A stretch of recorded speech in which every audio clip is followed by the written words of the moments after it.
It was without a doubt the longest period of terror that I've ever experienced in my flying career. I am a high-risk kind of human being. I've always loved risk and danger. But the following 4 hours were some of the most terrifying hours of my life. These little planes are designed to fly in conditions like that. But you know, you can't do a trip like this without pushing the boundaries a little bit. So we had to push, and push we did.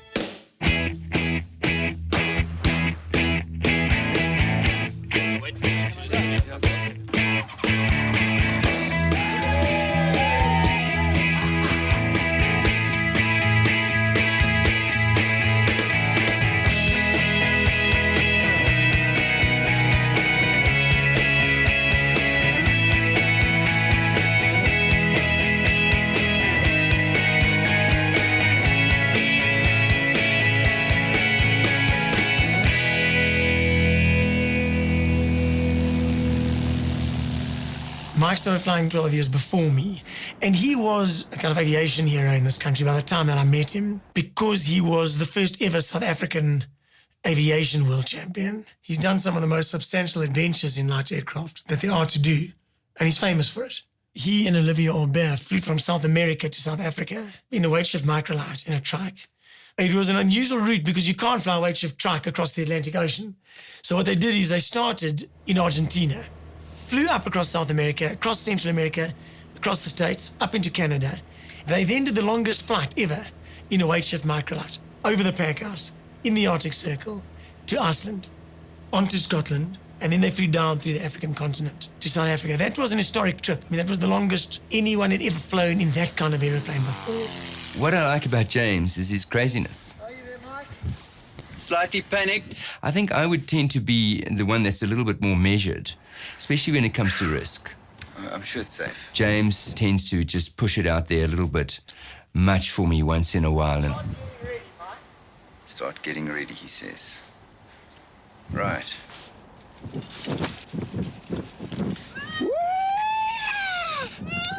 James, I don't want to be friends with you anymore. something like 8 years ago, I guess, James came to a party at my house, dressed in a skirt. And immediately had a good connection with him, and we started getting on well. We became good mates. This is not really the place where we kiss, is it? With me building an aircraft, I was running out of money. I also needed somebody to help me in the business. And James was looking for something to do and became business partners. And then the backrest goes down flat. Aerodynamics is a difficult science. It's half science and half art, in fact. So when you've built an aeroplane, until you actually take off, you don't really know how the thing is going to fly. With all the science in the world, you don't really know. Eventually, after a year of design and build, we got our prototype airborne. What a fantastic moment. You know, the aeroplane flew better than Mike or I had imagined in our wildest dreams.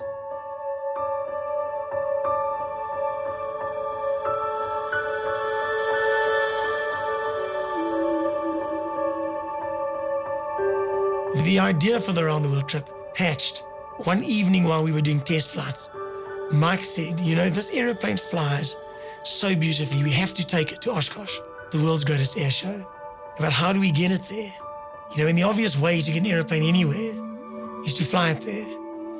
Although not perhaps so obvious, because to complete this journey, we'd have to fly the longest legs ever recorded in such a small aeroplane.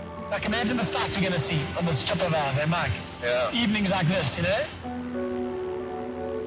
I had a dream about flying around the world for many years. So when the discussion came up about a flight to Oshkosh, I said, let's just keep going.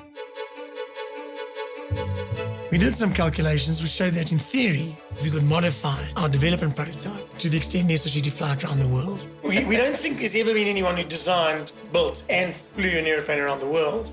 And here we are, only 67 days before the airplane's going to fly, still drawing the airplane that we're going to build, that we're going to fly around the world. So, Well, you know, I always like a challenge. I know you do. What do you want, Mike? Flying around the world may have been a dream for Mike, but for me, it became more like an obsession. The plan was to complete the build of the airplane and get it in the air with enough time for proper testing before we left. Though we started pulling in friends to help, unexpected challenges kept on moving our first flight closer and closer to the date on which we had to depart if we were to make it even to Oshkosh. Our second completed wing. How many days to flying, James?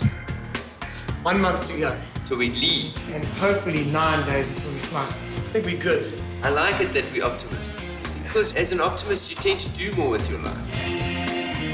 Yeah! Michael J. Blyth! We then built the entire fuselage, the tail, undercarriage, all the wiring, instrumentation, and everything else in the last few weeks before we left. Mike's on the phone to his wife. It's 4:41 a.m. There's not a whole lot of sleeping going on. With the Oshkosh Air Show just 2 weeks away, we brought in a friend of ours. For a Darth Vader. John is the kind of guy that can build just about anything he sets his mind to. I do development stuff, make things with my hands and then take stuff from concept to reality. So I was able to help him quickly get the plane ready. We literally worked day and night. Eventually, myself and my dog would just sleep in the hangar.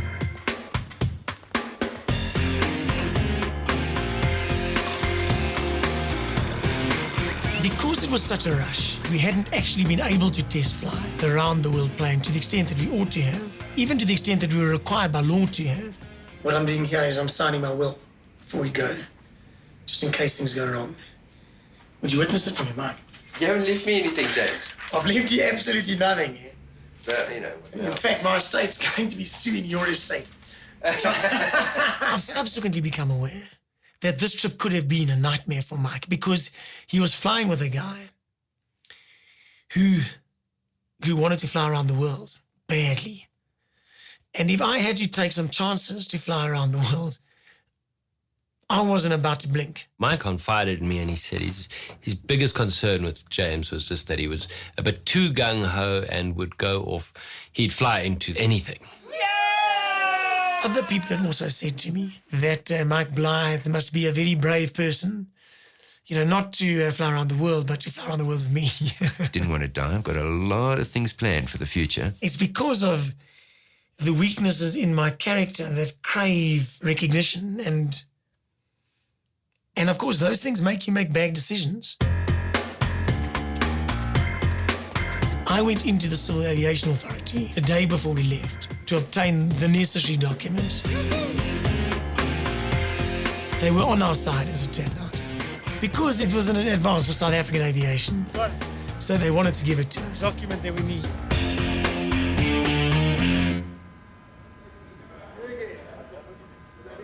And I remember the day they were going to leave.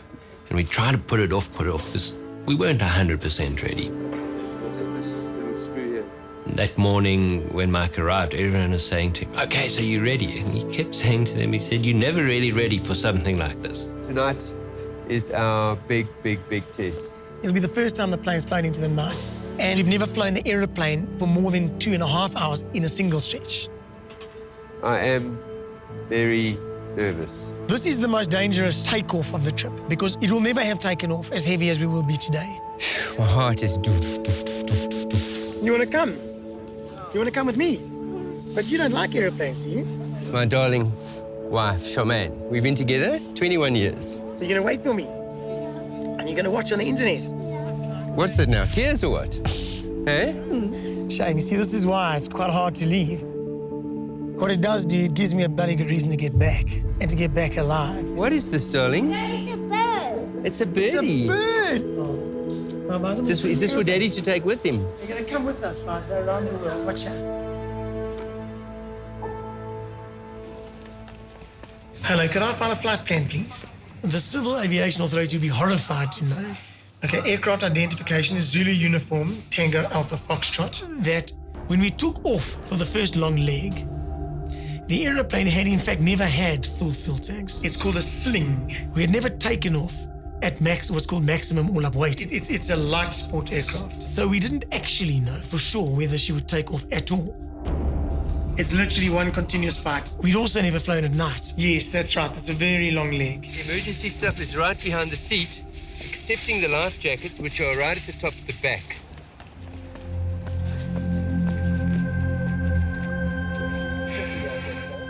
Eventually that time arrived. We walked with them to the plane, they got in and last goodbyes. Here we go. It was very emotional. These guys were going off and we didn't know if we were going to see them again. Prop clear! So we climbed into the aeroplane, for the first time fully loaded, to attempt the longest straight line flight ever in an aeroplane as small as ours.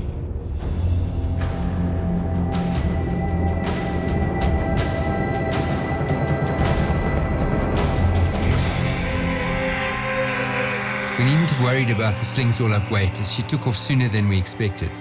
But still, there was a lot of tension in the beginning because we were climbing out, we were heading towards hills, we were about to cross the border, the sun was going down, both of us were monitoring the navigation and talking on the radio, and we were both working, you know.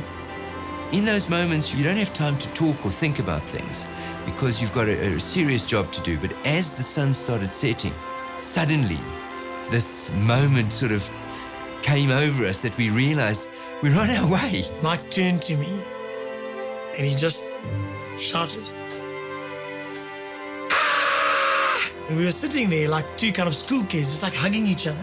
There was this incredible release with being airborne, being on the trip, and being away. And then it took about 10 minutes before we hit the first crisis. We are two aboard a Sling aircraft. Almost immediately, we contacted Botswana Air Traffic Control. Tango Alpha Foxtrot is... We were surprised when we said we were flying to Sao Tome. How long? 18 and a half hours. You know, they never heard anything like this before. But we persuaded them that we're for real. They then said, look, you are on a VFR flight plan, which is a visual flight routes flight plan, which is a much simpler planning arrangement. And you are not entitled to fly over Botswana on a visual flight plan. So they said, look, you may not enter the country. Why don't we just change to an IF flight plan? What do you think? For this round-the-world flight, one of the pilots had to have what's called an IFR rating, an instrument flight rating, has to be entitled to fly an aeroplane in a whiteout, in bad weather, when you can't see anything at all, only on instruments. Mike was working so hard that he didn't really have time to get an IFR rating. In fact, Mike had only got his night rating the day before we left. I got my IFR rating the day before that.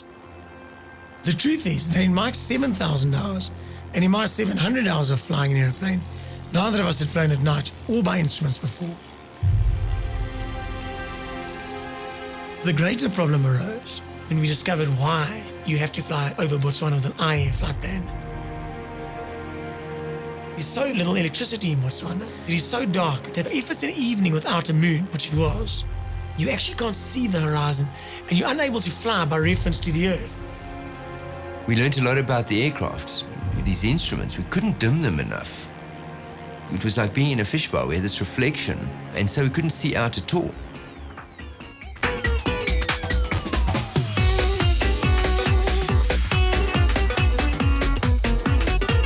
This was now a kind of a climax. Mike and James were on their way. We'd been working day and night for how long? And tonight we were going to party.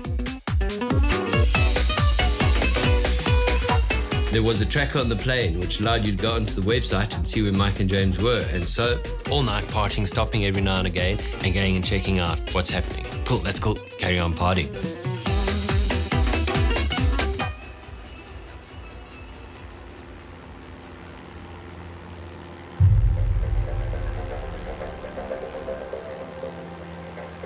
We then discovered that the GPS, every 6 minutes or so, kept on switching off. So every time the GPS went off, the autopilot would switch off, and the aeroplane would just kind of go its own direction spontaneously. We later discovered that the problem was caused by the tracker being incorrectly installed. There were so many times when the tracker would go off for a while. You know, we worked so much and worked so late and did things when we were really exhausted just because we had to. Then that little dot stopped for a while. I would think, geez, did I tighten that arm on the thing as much as I should have? We decided right in the beginning that at all times one of us would be awake, really properly awake, while the other one was sleeping. And it was my turn. It was about 3 in the morning or something like that, and I was exhausted. Halfway through the night, I was sleeping, and the GPS switched off, switching the autopilot off.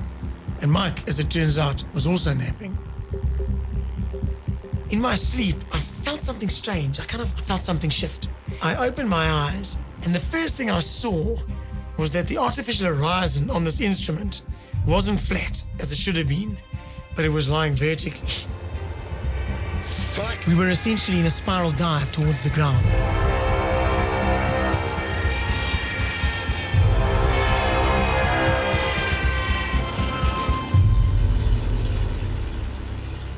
The 20-hour days and all-nighters that led up to our departure had taken their toll. It was a lesson for us on how quickly things can go wrong in a light aircraft if you lose your concentration.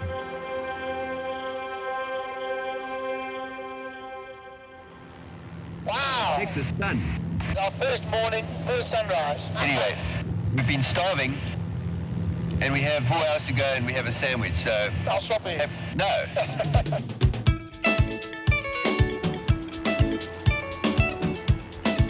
We're in Central Africa.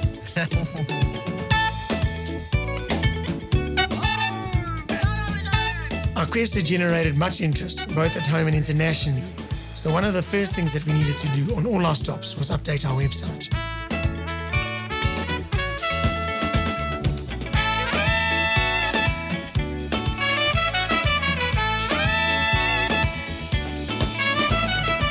If you're looking for the perfect place to ease off after months of minimum sleep and maximum tension, then Sao Tome is it. It was so relaxed that we never even had to show our passports. It had been the epitome of friendly Africa, and it put us in a very positive frame of mind.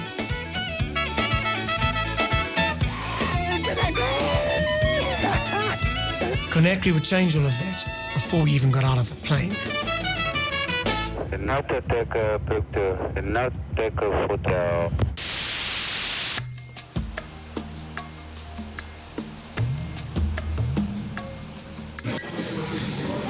Are you hungry? I'm in the whole morning at the police station, going to eat.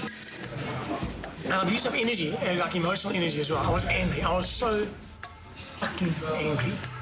The previous evening, things seemed a bit tense at the airport, but we didn't find out why until after dark, when we walked out into the city in search of some nightlife. Mohammed is trying to give us a hard time and trying to be our guide, but we don't want Mohammed as a guide. You know, good guide. Turns out there'd recently been a military coup in Guinea, and we'd walked into a state of virtual civil war. 2 white guys carrying a video camera. Not the smartest move. Are you worried about being attacked? No, I'm not worried. We come from the most violent city in the world, Johannesburg.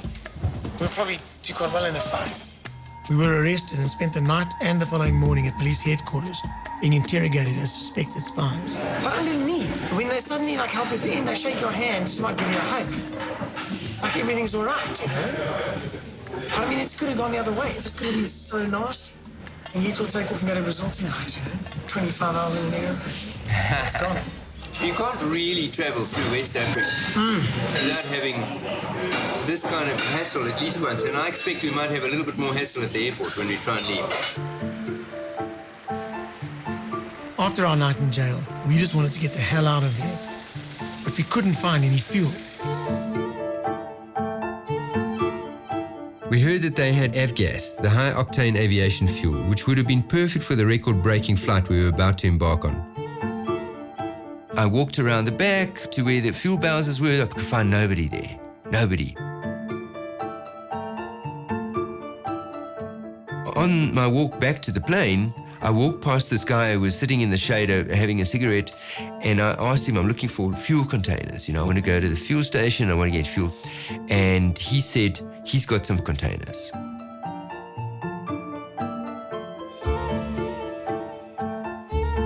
I walked with him into this field, and we stopped there, and he started to move some soil out the way, and out of this, in a hole in the ground, came out 4 fuel containers.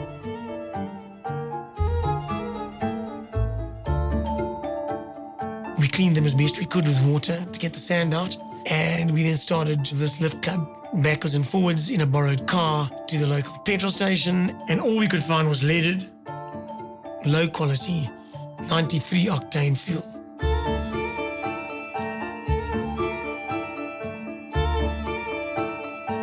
It stank, this fuel. It was disgusting stuff. It had these huge, I don't know what it was in the bottom. It like somebody had got sick in there or something, you know. Sorry, could you repeat that? Do we have water on board? With our next landfall 4,000 kilometers away, This didn't inspire much confidence. I still didn't copy that. Which equipment? Fuel quality wasn't our only worry. Our GPS and autopilot were quirky, the tracker was malfunctioning, and then there was the radio. We do not have a high-frequency radio. No, we do not. Because an HF radio that can send and receive over long distances is both expensive and heavy, we decided not to bother with one. All we had was a line of sight VHF radio.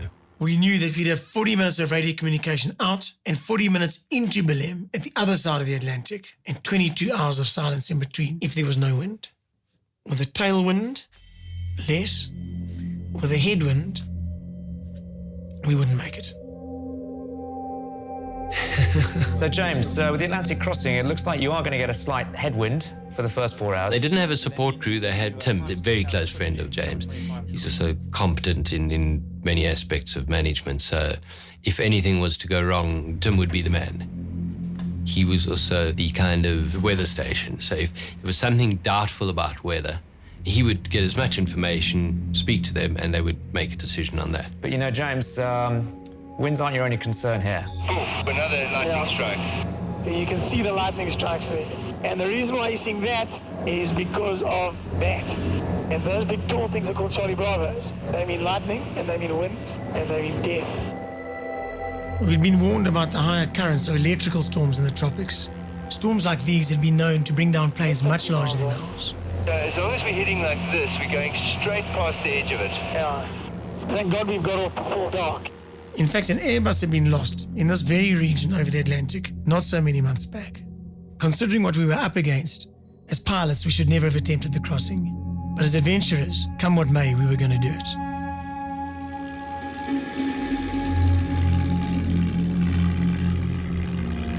Quite full of pathos at this time of the day, isn't it, eh? Yeah. And it's been a long day, eh, Mike? I mean, we slept like 4 hours last night. We spent a lot of time fighting with the police in Conakry. Yeah. We have just taken off for the longest light sport aircraft flight ever in the history of mankind. We're alone, we're above the ocean. And so here we are. At sunset, the enormity of what we were attempting finally sank in. We were less than 3 hours into our flight with more than 20 to go. If we had a problem, there would be nowhere for us to land except in the cold Atlantic. We started feeling very alone. Delta Control, Zulu Uniform, Tango Alpha Foxtrot.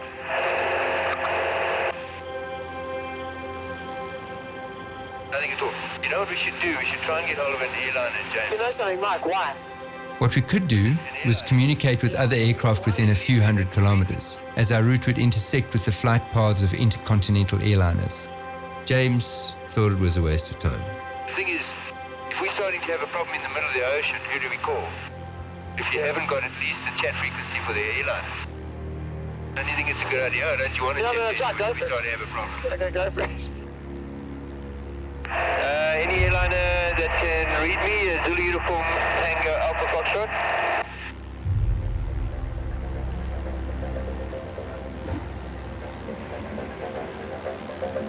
Nothing.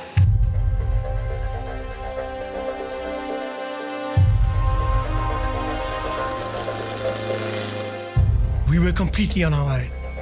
If something went wrong, our only hope was our friends back home, following that tiny blip across the screen.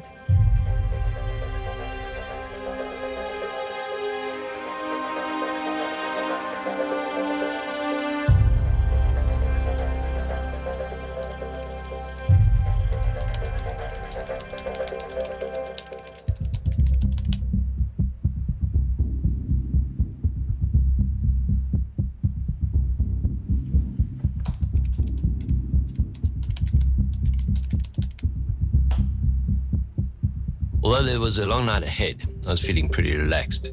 I mean, we'd only had a couple of minor problems. The plane had basically proven it could handle these long flights. A few hours later, it began to turn into a nightmare.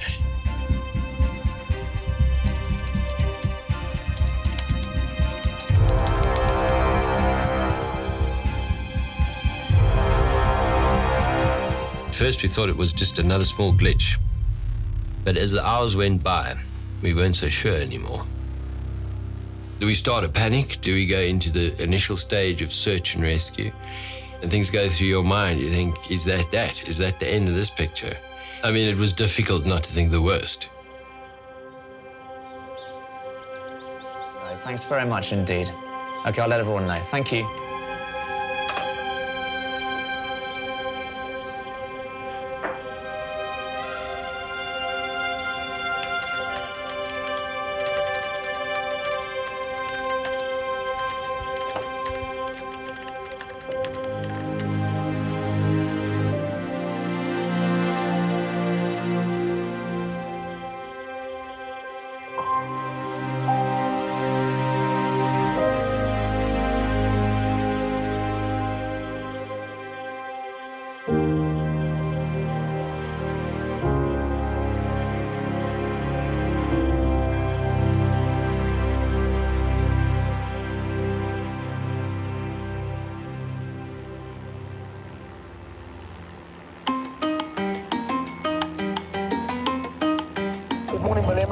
This is Zulu Uniform Tango Alpha Foxtrot. We have come from South Africa, crossing in a light sport aircraft from West Africa, which took us 22 hours.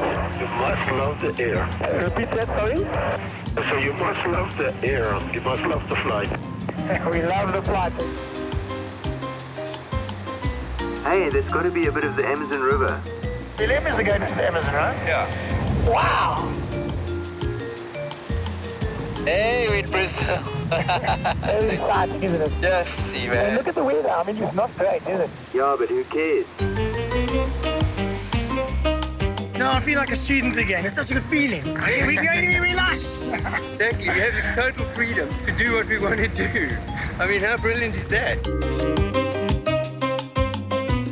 Firstly, there was the immense sense of relief that the Sling had proven itself capable of helping us realize our dreams. On top of this came the indescribable sense of freedom.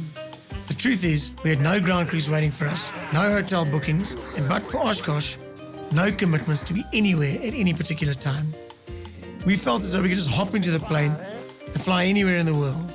Our next destination, for instance, was supposed to be Georgetown in Guyana, but our Brazilian friends told us it would be a bureaucratic nightmare landing there. So we changed our course to the US Virgin Islands instead. We kind of liked the sound of that. Another great pleasure was to bump into aviators in these different locations. In the Virgin Islands, for instance, we encountered some guys restoring an old Beech 18. It was the first time they ran those engines in 20 years. Those things are noisy, eh?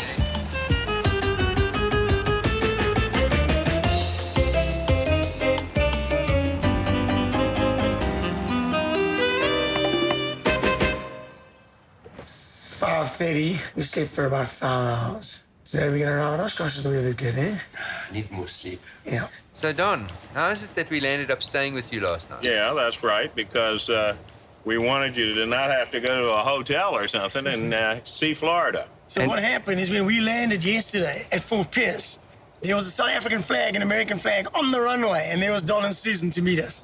Unexpected by us, of course, completely. And they said, listen, take off behind us and follow us in our Cirrus to a little airfield near our home. Don and Sue were really good to us. They were both pilots, and they'd been following us on our website. Don, were you not worried about taking us into that storm yesterday?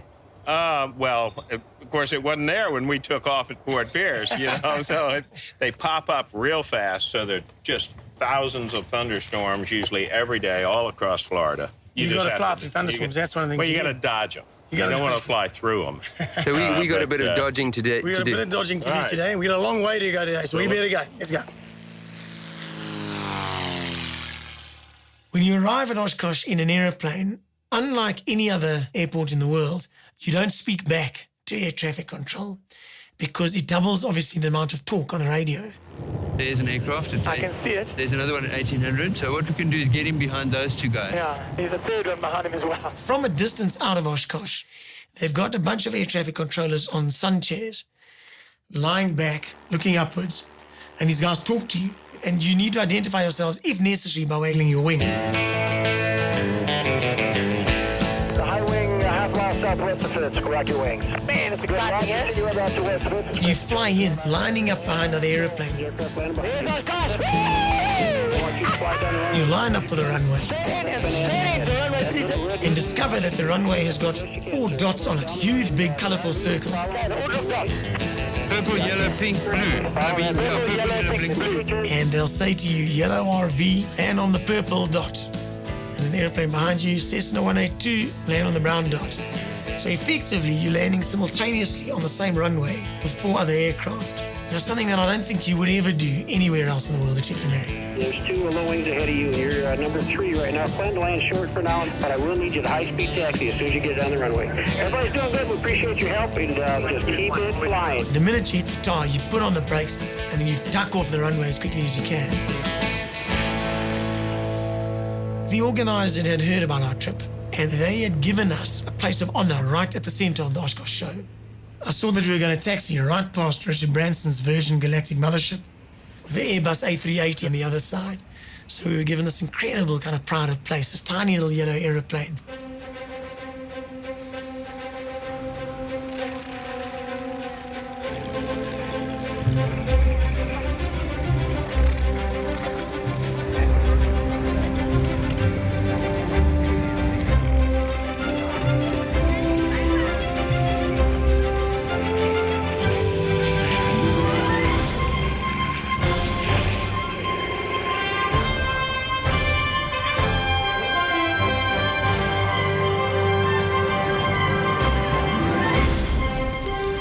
Oshkosh is an incredible American spectacle.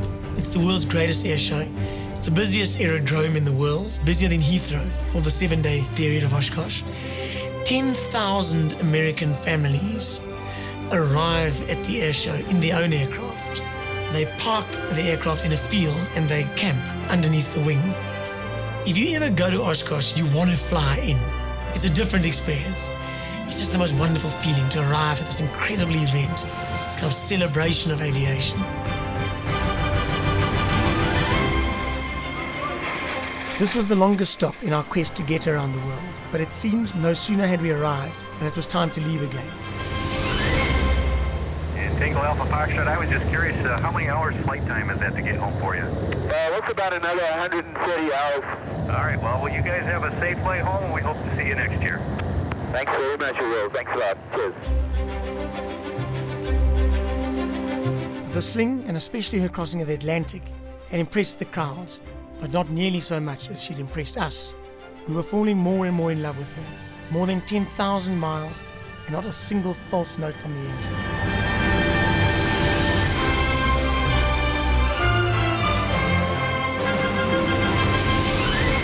But there was plenty that could still go wrong.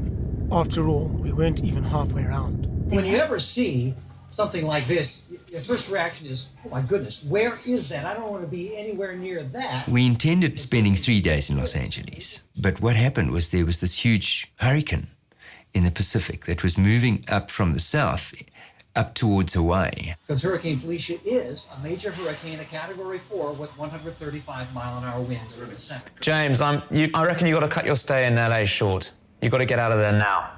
If you leave it too late, your and Felicia's path will intersect. And it's going to die eventually over Hawaii, so we want to get out before that dies, eh? Yeah, but by then it won't be a hurricane, but it'll still be a really violent storm. So ideally we want to get to Hawaii and get out of Hawaii by Monday morning, which means we must leave today.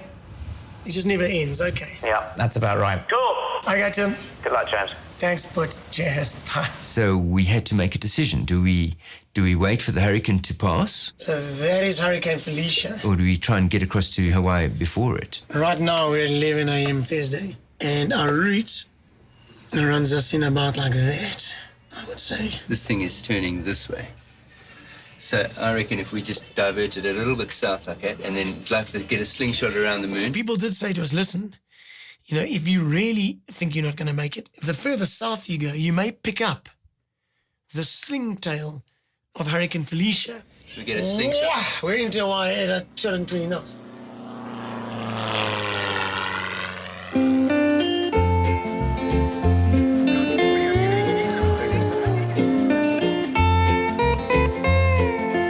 What are we doing, eh? Looking for a place to have a beer. Why is it a never-ending search for beer? Music and beer. Yeah, there it is. And also, you've got girls. No, I don't go for girls. I don't know. I'm married. I feel as if I'm drinking more booze on on this trip than I normally do, and I know the reason. It's because at the end of a flight, I feel like I've earned it, you know? We work so hard, you got to focus in the airplane. And it takes the edge off. It takes the edge off, yeah. We need to take the edge off after a long flight. You're allowed to take the edge off if you're living on the edge the rest of the time, yeah? You can take it off after a while. I'm having a really good time now. But I'm missing my family. Are you? Yeah. I've never had that before. The first time in my life I go adventuring, and I'm kind of thinking of home as well, you know? I realized that our position on Maui Island was through the center of the earth, almost opposite our home back in South Africa. In fact, the point exactly under which we were sitting is a place called Kubu Island in Botswana on the Soa Salt Pan, one of my favorite places in the whole world. Kubu is the most peaceful place that I've encountered in my travels. Thinking about it from the exact opposite side of the planet made me feel quite emotional. I mean, this was after all the farthest place that I could get from home. But rather than feeling homesick, I was energized by the fact that in our little plane, Mike and I seemed to have the world at our fingertips, and I felt excited about the next leg of our journey across the Pacific. It was a part of the world that neither Mike or I had ever seen before. All the flying over the Pacific was a dead still sea. I could imagine, what it must be like to be a sailor where you don't have your own power in early days, and you are just inching your way across this absolutely massive expanse of the earth. It's a third or more of the total circumference of the earth. The other thing over the Pacific Ocean is that islands, these desert islands of your dreams. They're not 10 or 20 or 50. There are thousands of these islands. And they have the most magnificent pearl white or golden beaches. You can see where the reef runs, and this azure or aquamarine blue, and nobody there, just nobody. And you think, damn, if I had floats on this plane, I would land and spend a week here. But it's so inaccessible that you really can't get there, I suppose, unless you have a lot of money. Majuro is the capital of the Marshall Islands, which is ranked as the world's most endangered nation due to flooding from climate change. As we flew in, we could see why. Hi, my name is Britain. Yakwe. Yakwe is welcome. Welcome. Yes. I don't feel like I'm in another place. I feel like I'm in another planet. Really? I've just never been to a place like this. Here we are driving along, and if I look through the palms on the left, I can see the beach. And if I look through the palms on the right, I can see the beach. And that's the full extent of it, It is very exotic. I mean, it feels very, very far away from home. One of the nice things about a trip like this is that if you are on the go and you're on your own, you are inherently free of a whole lot of the constraints of your own everyday life and the everyday life of people in the world. We're at Mile 17 Beach. It's the end of right at the end of the island. It's the end of the island. It looks like the end of the world, actually. There's nobody here. And, of course, you become more and more engaged in that feeling until it was quite nice to strip off naked and run up and on the beach and to feel free of the constraints of the places where we were.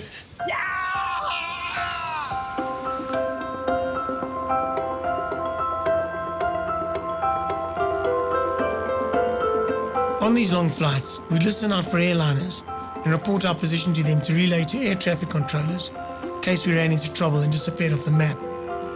Often the pilots were intrigued by us being out there in such a small piston engine aircraft.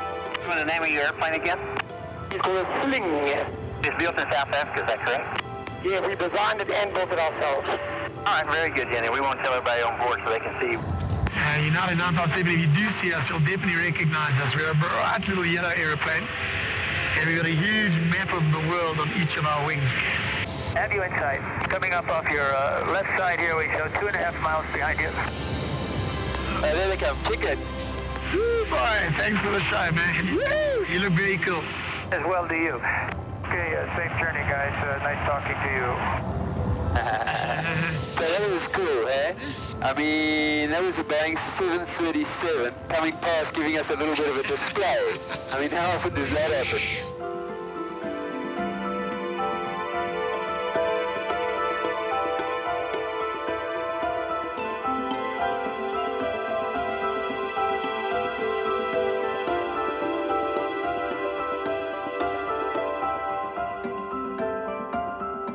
We continued across the Pacific with a series of island hops, never spending much more than a day in each place. At each new airport, once the plane was parked and serviced, we quickly found a place to stay before grabbing a few hours to do a rush tour of whichever island we were on. Jace!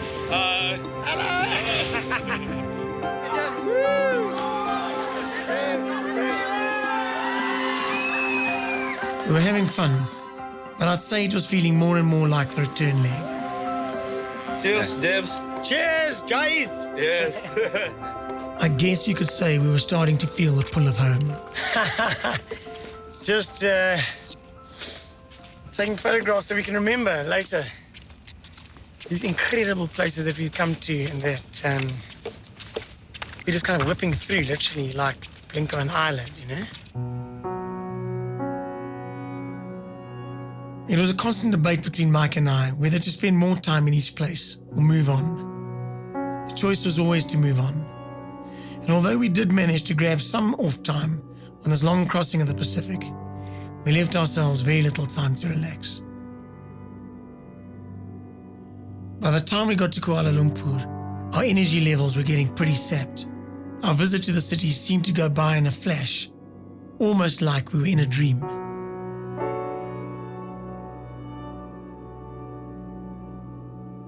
You know, I'm a rock climber.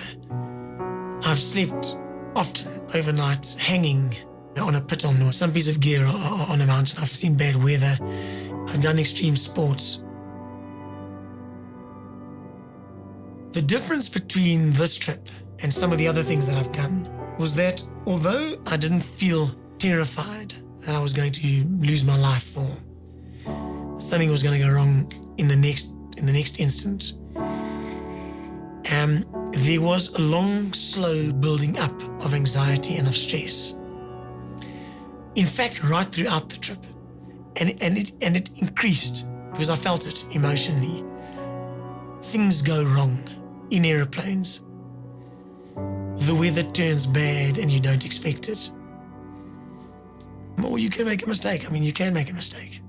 I started to feel this kind of very immediate sense of the odds are stacking up.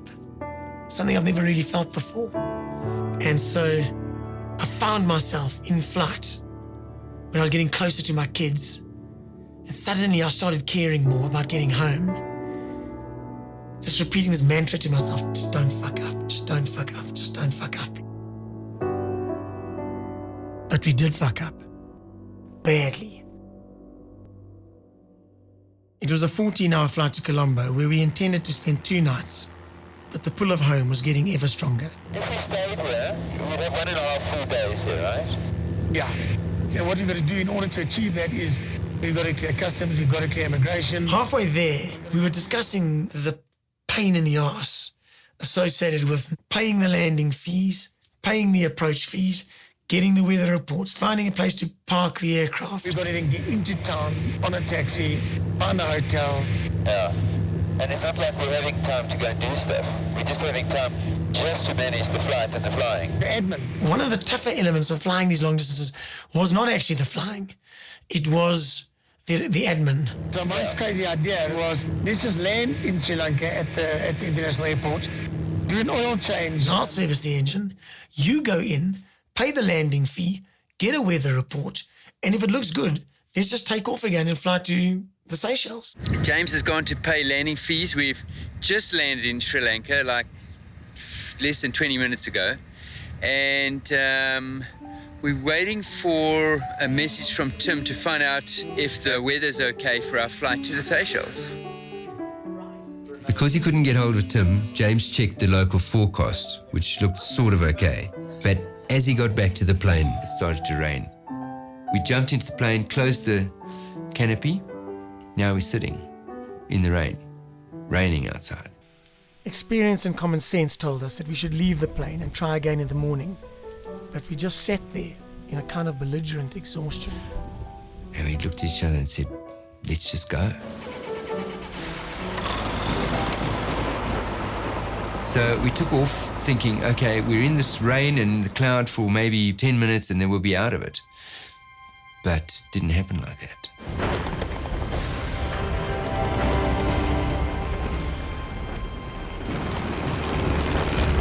The rain just got worse and worse until effectively we were in a tropical storm with 18 hours flying ahead of us.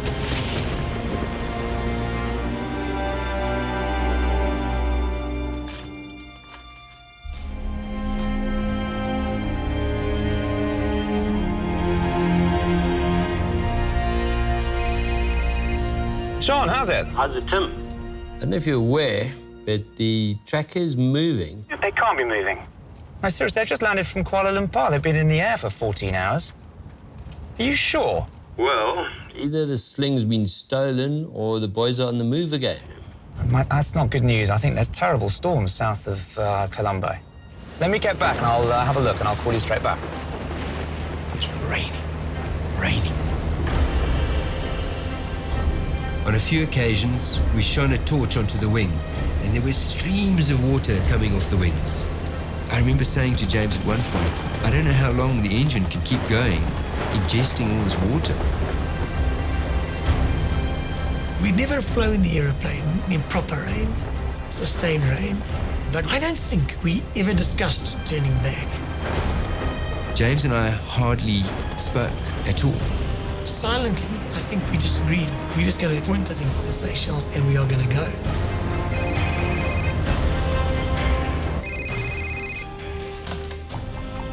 How's it, Tim? John, I see that James tried to call me. I don't know why I didn't hear it. It's awful. They're flying into the eye of something horrible. Eventually, water started pouring through the front of the aircraft onto my feet. All of our instruments were electronic, and if they got wet and the horizon went, we would be completely out of control, literally within about 7 seconds.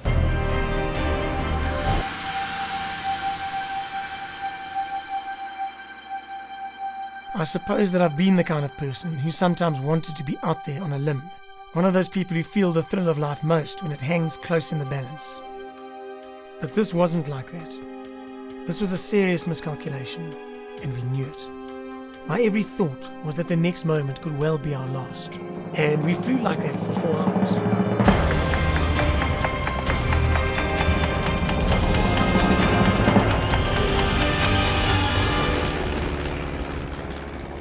The rain started to slow down, and about an hour after that, we started to see stars, and we realized we were through it. Mike turned, he turned to me, and he said to me, "So how did you feel during the rainstorm?" I've been very, very stressed. I said, I'm glad about that, because I was really petrified. I really don't think without good reason, Mike. I think that no sane human being would have been anything but terrified. You don't think you're stupid or terrified, Okay, so that's better. I'd rather be terrified than stupid. There's always something about the sunrise. It's got a powerful, emotional significance for humans. I think when we lived in caves, it meant... Well, I think especially after a night of terror. Yeah. If a normal, nice, happy night, it's a different thing. But a night of terror like we had last night. Maybe when people lived in caves, every night was a night of terror.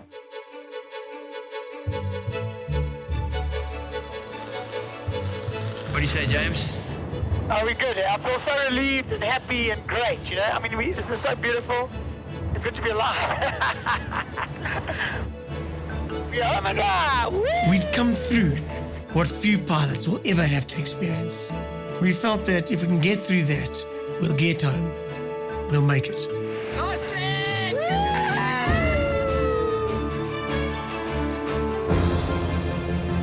These little planes aren't designed to fly in conditions like that. But you can't do a trip like this without pushing the limits. And we knew that from the beginning. Because if you had to do everything exactly by the book, you'd never get around the world. There's no ways. So we had to push. And push we did. To see that little yellow dot coming, in the distance, this dot just got bigger and bigger with a whole swarm of various aircraft around it. I'll never forget the day they came back. So here we were, flying into the same airfield we'd left 40 days and 45,000 kilometers earlier, but from exactly the opposite direction. Apart from my naked brother and a good friend, the first person to welcome us was Jean. It was great to be able to tell him and all those who'd made our dream happen that, look, our creation together took it around in 40 days and brought it back. alive.